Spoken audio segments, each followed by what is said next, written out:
আসসালামু আলাইকুম ওয়া রাহমাতুল্লাহি ওয়া বারাকাতুহু ইন্নাল হামদুলিল্লাহ ওয়াসসালাতু ওয়াসসালামু আলা রাসূলিল্লাহ ওয়া বা'দ। প্রিয় দর্শক মণ্ডলী, সুন্দর এই সময়ে বিশ্বের যে প্রান্ত থেকে আপনাদের সকলের প্রিয় চ্যানেল RTVর পর্দায় আমাদের সাথে যুক্ত হয়েছেন সকলকে আন্তরিক মোবারকবাদ, প্রীতি এবং শুভেচ্ছা জানিয়ে শুরু করছি জনপ্রিয় ইসলামিক আয়োজন নিউ গিনি প্রপার্টিজ লিমিটেড নিবেদিত আল কোরআনের আহ্বানে, powered by Tasmiri hair oil, co sponsor Islami bank Bangladesh PLC, Pushpadhara properties limited এবং এই বাগান।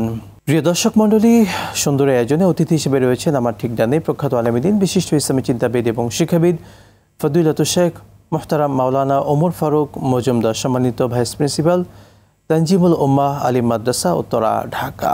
আসসালামু আলাইকুম ওয়া রাহমাতুল্লাহি ওয়া বারাকাতুহু। ওয়ালাইকুম আসসালাম ওয়া রাহমাতুল্লাহ। দর্শক, ঠিক আমার বামেই রয়েছেন প্রখ্যাত আলেমদ্বীন, বিশিষ্ট ইসলামী চিন্তাবিদ, শিক্ষাবিদ এবং গবেষক ফদিলাতুল শেখ মুহতারাম ডক্টর মুফতি রফিকুল ইসলাম মাদানী হাফিজাহুল্লাহ, সম্মানিত খতিব, উত্তরা সেন্ট্রাল জামে মসজিদ। আসসালামু আলাইকুম ওয়া রাহমাতুল্লাহি তাআলা ওয়া বারাকাতুহু। ওয়ালাইকুম আসসালাম ওয়া রাহমাতুল্লাহ। আপনাদের দুজনকে অভিনন্দন আমাদের চমৎকার আয়োজনে। দর্শক, আমরা রমজানুল মোবারক চলছে, এই বরকতময় সময়ে আজকে কথা বলবো উন্নত জাতি গঠনে রমাদানকে শিক্ষা দিয়ে যায়, এই বিষয় নিয়ে আজকে কথা বলবো ইনশাআল্লাহ তাআলা।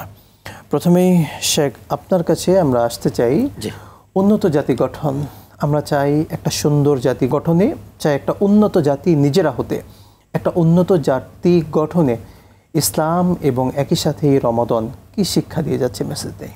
দেখুন, ইসলামকে আমরা যদি এভাবে কল্পনা করি যে নবী মুহাম্মদ রাসূলুল্লাহ সাল্লাল্লাহু আলাইহি ওয়াসাল্লাম যে ধর্মটি নিয়ে আসলেন, লেটেস্ট ধর্ম আমাদের যে ধর্মটি ইসলাম, এটি যদি আমরা কল্পনা করি, যদিও এর আগের যে ধর্ম ছিল সেগুলো ইসলাম, নবী মুহাম্মদ রাসূলুল্লাহ সাল্লাল্লাহু আলাইহি ওয়াসাল্লামের আগমন ঘটে যেই জাতির উপর, এই জাতির চেয়ে বর্বর, অসভ্য, জ্ঞান বিবর্জিত, কাণ্ডজ্ঞানহীন আর কোনো জাতি ছিল না। যেই যুগটাকে বলা হয় আইয়ামে জাহিলিয়াত, অন্ধকার যুগ বলা হয়।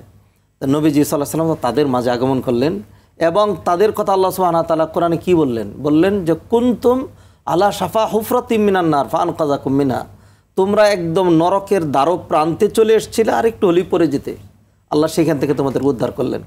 তো নবী মুহাম্মদ রাসূলুল্লাহ সাল্লাল্লাহু আলাইহি ওয়াসাল্লাম কীভাবে উন্নত জাতি গঠন করলেন এবং উন্নত জাতি গঠন করার জন্য নবীজি সাল্লাল্লাহু আলাইহি ওয়াসাল্লাম কী কী স্টেপ হাতে নিলেন, যেই কারণে কিছুদিন পরেই দেখা গেল যে আল্লাহ সুবহানাহু ওয়া তাআলা এই লোকগুলোর প্রতি খুশি হয়ে আল্লাহ সুবহানাহু ওয়া তাআলা কোরআনে আয়াত নাজিল করলেন, রাদিয়াল্লাহু আনহুম ওয়া রাদু আন। আল্লাহ তাদের প্রতি রাজি খুশি, তারাও আল্লাহর প্রতি রাজি খুশি। কেমন হয়েছিল এই লোকগুলো? যে অল্প কিছু মানুষ বদরের যুদ্ধে যখন তারা অংশগ্রহণ করলেন 313 জন, এরপরে আল্লাহ সুবহানাহু ওয়া তাআলা এই আহলে বদরদেরকে সম্বোধন করে বললেন, ইয়া আহলে বদর ই'মালু মা শি'তুম ফাইন্নী ক্বাদ গাফারতু লাকুম, তোমাদের যা খুশি তাই করতে পারো, আমি তোমাদেরকে ক্ষমা করে দিয়েছি। আল্লাহ সুবহানাহু ওয়া তাআলা একটা জাতির প্রতি কতটা খুশি হলে এটা বলতে পারেন যা খুশি তা করতে পারো, আর তারা কি তাই করেছিলেন? করেননি। অতএব ইসলামী উন্নত জাতি গঠন করে, উন্নত জাতি নয় শুধুমাত্র, একটা ব্যক্তি থেকে শুরু করে ব্যক্তি, পরিবার, সোসাইটি, রাষ্ট্র, নবীজি সাল্লাল্লাহু আলাইহি ওয়াসাল্লাম যেভাবে কায়েম করেছিলেন, যে সুন্দর সমাজ উপহার দিয়েছিলেন, ইহুদি, খ্রিস্টান, জাহেল, মূর্খ, মুসলিম সহ যে সুন্দর একটা কনস্টিটিউশনের মধ্যে নবীজি সাল্লাল্লাহু আলাইহি ওয়াসাল্লাম নিয়ে এসেছিলেন এবং যে সুন্দর রাষ্ট্র উপহার দিয়েছিলেন, এটি কিন্তু বিরল। অতএব ইসলামী উন্নত জাতি স্বপ্ন দেখে উন্নত জাতি গঠন করে, সেই জন্য ইসলামের কতগুলো প্রপার কাজ রয়েছে। আমরা যদি এক এক করে সেগুলো শুরু করি, তা আমি 1 নম্বর পয়েন্ট যদি আমাকে বলতে বলেন, যেটি বলবো সেটি হলো, দেখুন, নবীজি সাল্লাল্লাহু আলাইহি ওয়াসাল্লাম এই জাতির মুক্তির জন্য প্রথম তিনি হেল্পফুল ফুসুল সংগঠন তৈরি করলেন। তখনও তিনি নবী হননি। নবীজি সাল্লাল্লাহু আলাইহি ওয়াসাল্লাম সফল হলেন না, হওয়ার কথা নয়। কারণ হলো মানুষ নিছক তার ব্রেইন প্রসূত, তার যেই প্রজ্ঞা, তার যে মেধা, এইগুলি দিয়ে মানুষের সমূহ কল্যাণ সাধন করতে পারে না, যতক্ষণ পর্যন্ত আল্লাহ সুবহানাহু ওয়া তাআলার পক্ষ থেকে সেখানে হস্তক্ষেপ না আসে, ওহির মাধ্যমে সহযোগিতা না করা হয়। নবীজি সাল্লাল্লাহু আলাইহি ওয়াসাল্লাম অনেক গবেষণা করলেন, চিন্তা করলেন, নির্জনে বসে থাকলেন, গাড়ে হেরে চলে গেলেন।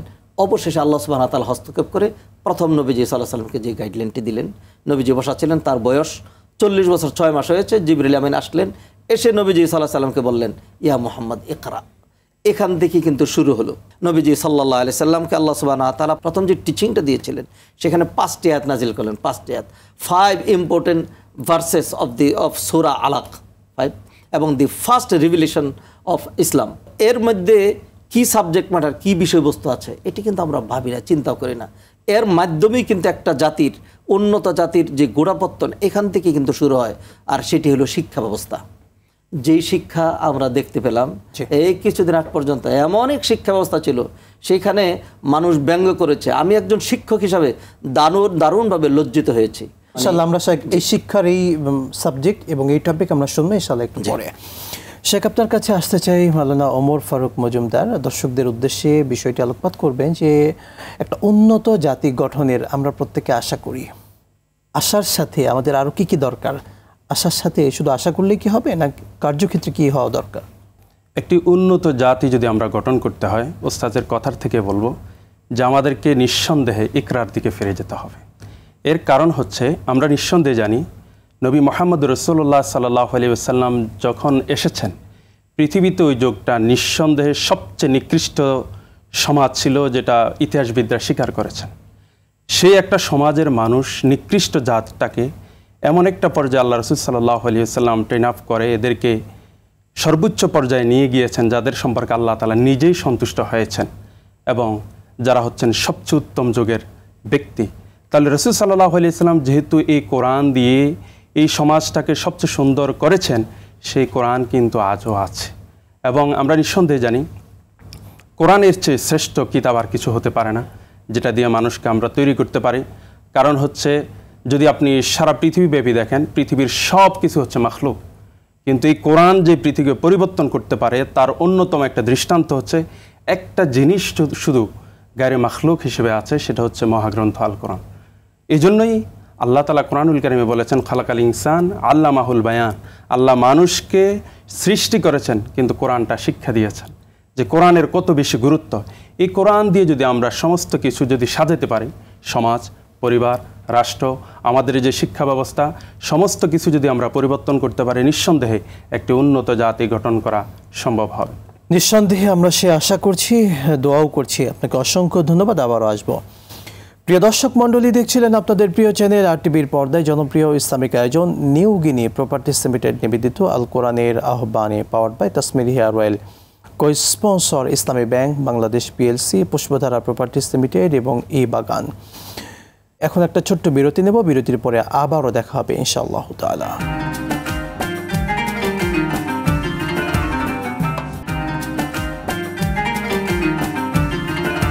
বিরতির পর আরও একবার স্বাগত জানাচ্ছি আপনাদের সকলের প্রিয় চ্যানেল RTVর পর্দায় জনপ্রিয় ইসলামিক আয়োজন নিউ গিনি প্রপার্টিজ লিমিটেড নিবেদিত আল কোরআনের আহ্বানে, powered by Tasmir hair oil, co sponsor Islami bank Bangladesh PLC এবং পুষ্পধারা প্রপার্টিজ লিমিটেড এবং বাগান। দর্শক, আমরা সুন্দর এই রমজান মাসে কথা বলছিলাম উন্নত জাতি গঠনে ইসলাম কি ভূমিকা রাখে, এই শিরোনামে কথা শুনছিলাম। শেখ আপনার কাছে আরও একবার আসতে চাই, আপনি উন্নত জাতি গঠনে শিক্ষার যে ভূমিকা এটা নিয়ে বলছিলেন, দর্শকদেরকে আর একটু বলবেন এই বিষয়ে। দেখুন, ইংরেজিতে বলা হয় education is the backbone of a nation. একটা জাতির মূল মেরুদণ্ড হলো শিক্ষা।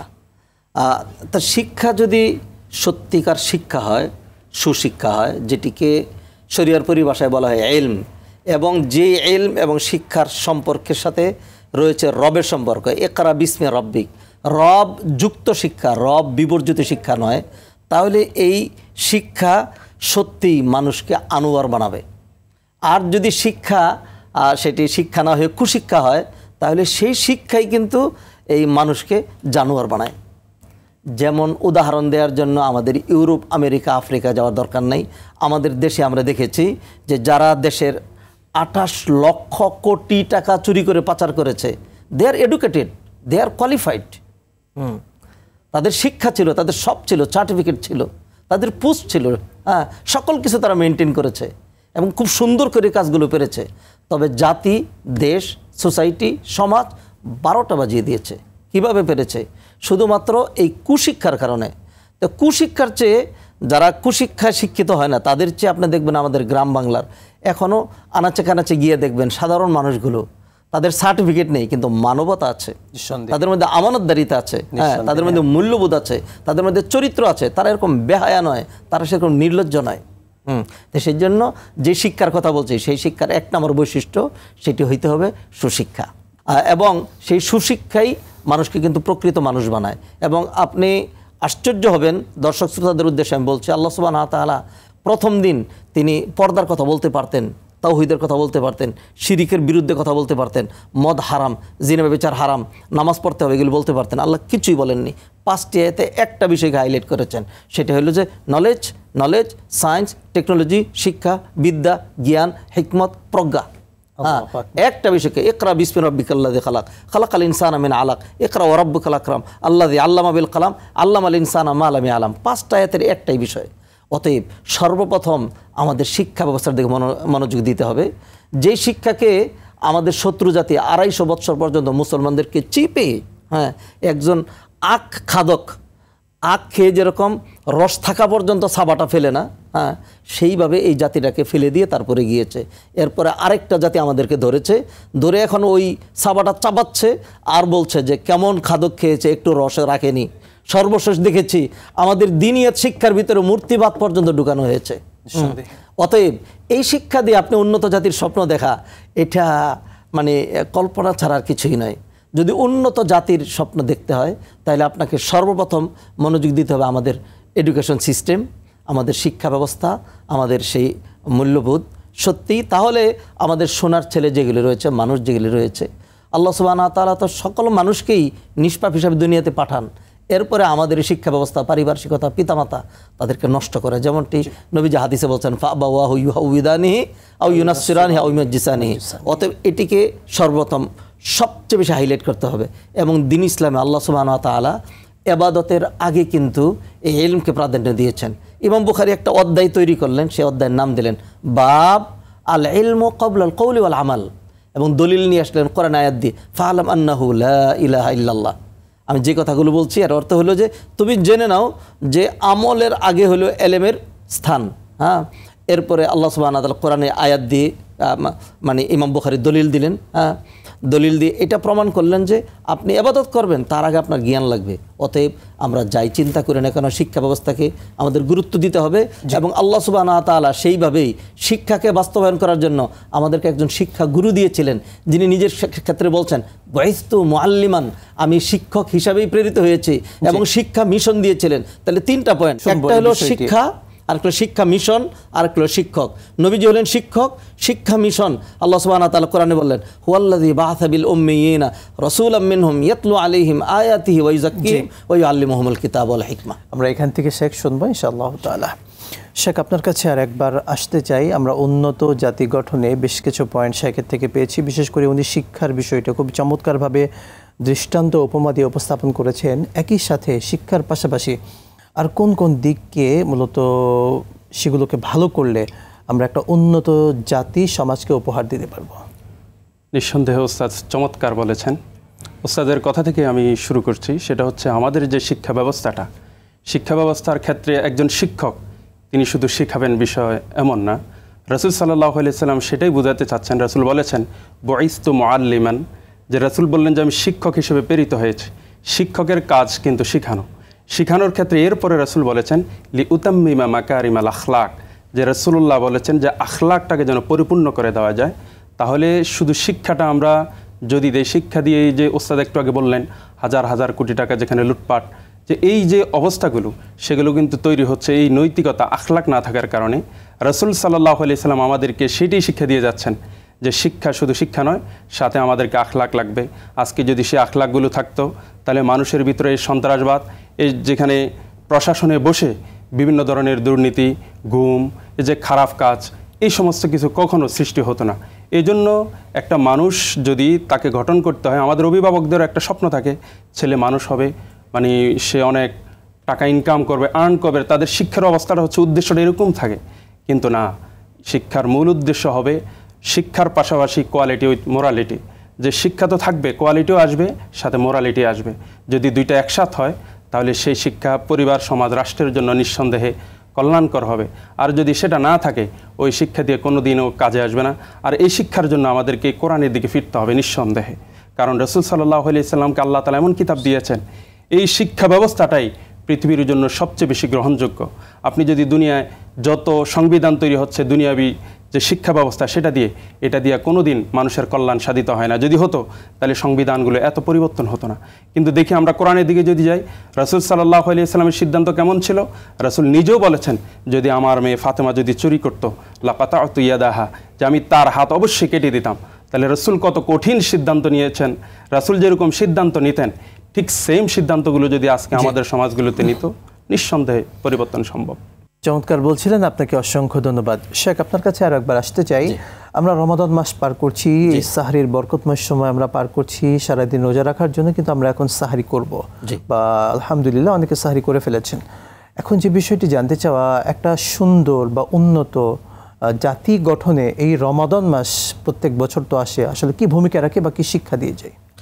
দেখুন, আল্লাহ সুবহানাহু ওয়া তাআলা দিনটাকে কমপ্লিট বলেছেন, আল-ইয়াওমা আকমালতু লাকুম দীনাকুম। আল্লাহ সুবহানাহু ওয়া তাআলা এখানে মানে এমন সিলেবাস দিয়েছেন যেটির মাধ্যমে একটা জাতি এমন জাতি হবে যে সে এমন মানুষ হবে যেই মানুষটার মর্যাদা হবে ফেরেশতার চেয়েও বেশি। সেটি কিভাবে হবে? আমি প্রথম পয়েন্ট বলেছিলাম ইলম, এবং দ্বীন ইসলাম হচ্ছে তলাবুল ইলমি ফরিদাতুন আলা কুল্লি মুসলিম। 2 নম্বর ইলমের পরেই যেই ইবাদতের চ্যাপ্টারগুলো, সেইগুলো কিন্তু জাতি গঠন করার জন্যই, একটা উন্নত জাতি গঠন করার জন্য। যেমন সালাত, ইন্না সালাতা তানহা আনিল ফাহশাই ওয়াল মুনকার, সালাত মানুষকে অশ্লীল গর্হিত অন্যান্য কাজ থেকে বিরত রাখে। এরপর আসুন সিয়ামের প্রশ্ন। এই যে সাহারি খাবে এখন মানুষ, যারা সাহারি খাচ্ছেন, সাহারি থেকে শুরু করে ইফতার পর্যন্ত এই লোক জানে যে অনেক বৈধ কাজ পর্যন্ত করা যাবে না। মিথ্যা বলা, ছলছাতুরি, প্রতারণা, মাল্লাম ইয়াদা কওলা জুর আল আমালাবি ওয়াল জাহালা ফালাইসা লিল্লাহি হাজাতুন ফি আন ইয়াদা তাআমা ওয়া শারাবা। কেউ যদি মূর্খতা, অশ্লীল, গর্হিত, মিথ্যা, প্রতারণা, ছলছাতুরি, গালমন্দ ইত্যাদি ত্যাগ না করে, তাইলে ওই লোকের খামাখা উপোস থাকার কোনো মানে নেই, নবীজি এমনটি বললেন। তাহলে দেখতে পাচ্ছি সিয়ামের মধ্যে একটা লোকের চোখ ঠিক করা হচ্ছে, জবান ঠিক করা হচ্ছে, হাত ঠিক করা হচ্ছে, সকল কিছু ঠিক করা হচ্ছে। তো একটা মানুষের যদি লেগ টু হেড সব ঠিক হয়, আর অভ্যন্তরীণ বিষয় যদি ঠিক হয়, তাহলেই তো সে ভালো মানুষ হবে। তো এইভাবে আমরা দেখতে পাচ্ছি মানুষের মধ্যে যখন মাল সম্পদের ভালোবাসা খুব বেশি ঢুকে যায়, তখন কিন্তু মানুষ আর মানুষ থাকে না, মানুষ জানোয়ার হয়ে যায়। সেই জন্য আল্লাহ সুবহানাহু ওয়া তাআলা এই সম্পদের ভালোবাসা কমানোর জন্য জাকাতের ব্যবস্থা করলেন। হ্যাঁ, তো জাকাত প্রদান করার মাধ্যমে কিন্তু মানুষ সত্যিই নিজেও ভালো হচ্ছে, আবার তার আরেকজন দুর্বল ভাই যিনি মানবতার জীবনযাপন করছিলেন তাকে টেনে কিন্তু একটা পর্যায়ে নিয়ে আসা হচ্ছে। সেই জন্য নবীজি সাল্লাল্লাহু আলাইহি ওয়াসাল্লাম জাকাতের ক্ষেত্রে বলেন, আজ জাকাতু কান্তারাতুল ইসলাম, সেতুবন্ধন। একদল বঞ্চিত, আরেক দল শুধু সঞ্চিত, বিষয়টা এমন হবে না। অতএব আমরা দ্বীন ইসলামের ইলমের কথা বলি, আর সেই যেটি আখলাকের কথা বলেছেন, ক্যারেক্টারের কথা, সাংঘাতিক গুরুত্বপূর্ণ বিষয়, সেটির কথা বলি। সালাত, সিয়াম, জাকাত এবং হজ, সকল ইসলামের যে সিলেবাসটা, পূর্ণাঙ্গ সিলেবাস, এর মানেই হলো একটা মানুষ সত্যি শুধু স্ট্রাকচারালি সে মানুষ থাকবে, গঠনগত দিক থেকে সে মাটির থাকবে, নতুবা তার মানমর্যাদা হবে নূরের তৈরি, নিষ্পাপ, ফেরেশতাদের চাইতেও অনেক বেশি। This is why human being is the noblest creation of almighty Allah সুবহানাহু ওয়া তাআলা। ইসলাম এমন সিলেবাস আমাদেরকে দিয়েছে। অতএব আমরা যদি বুঝে শুনে একটি মাস সিয়াম পালন করি, তাহলে এই সিয়াম যারা পালন করবে তারাই কিন্তু উন্নত জাতি হবে, যদি আমরা বুঝে শুনে সেটি পালন করি। অতএব আমাদের উচিত জ্ঞানকে প্রাধান্য দেওয়া, সালাতের টার্গেট, সিয়ামের লক্ষ্য উদ্দেশ্য, জাকাত আক্ষরিক অর্থে না দিয়ে শরীয়ত সম্মতভাবে, এবং হজ শুধু নামকে অবস্থা নয়, বরং আল্লাহকে রাজি খুশি করার জন্য। এই কাজগুলো আমরা এইভাবে যদি গুরুত্ব দিই, যারা এই কাজগুলো করবে তাদের পরিবার, তাদের সোসাইটি, তাদের সমাজ ব্যবস্থা, তাদের রাষ্ট্র অবশ্যই উন্নত রাষ্ট্র, উন্নত জাতি এবং উন্নত মানুষে তারা রূপান্তরিত হবে। শুকরান, জাযাকাল্লাহ। খুবই চমৎকার বলছিলেন শেখ। আপনার কাছে আরও একবার আসতে চাই। আমরা উন্নত জাতি গঠন, উন্নত জাতি আমরা চাই। আসলে আমাদের মধ্যে বিভিন্ন বিষয় আছে যেগুলোকে পরিহার করা একান্ত জরুরি। যে বিষয়কে আমরা যদি পরিহার করি, আমরা সুন্দর একটা জাতি উপহার দিতে পারবো সমাজকে, সবাইকে। সে কী কাজ পরিহার করা একান্ত জরুরি?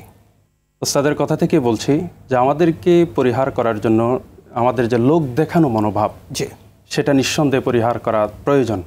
লোক দেখানো মনোভাবে আমাদেরকে দুশ্চরিত্রের দিকে নিয়ে যায়। এই জন্য আল্লাহ তাআলা বললেন, ওয়ামা উমিরু ইল্লা লিয়াবুদুল্লাহা মুখলিসিনা লাহুদ্দিন।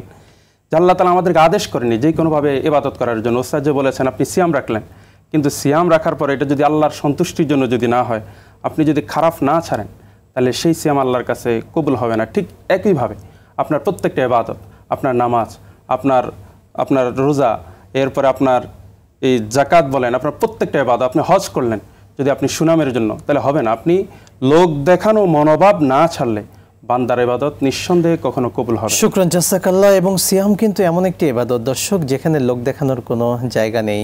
আমি রোজাদার কে রোজাদার না, এটা সত্যি বোঝার উপায় নেই। আমি লোক দেখানো, লৌকিকতা বাড়িয়ার কোনোই জায়গা নেই। এই জন্য একটা উন্নত জাতি গঠনে সিয়াম সত্যি গুরুত্বপূর্ণ ভূমিকা রাখে।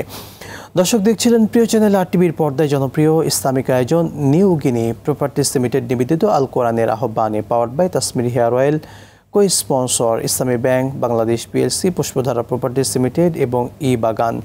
বিদায় নিচ্ছি, আবারও দেখা হবে। আসসালামু আলাইকুম ওয়া রাহমাতুল্লাহি ওয়া বারাকাতুহু।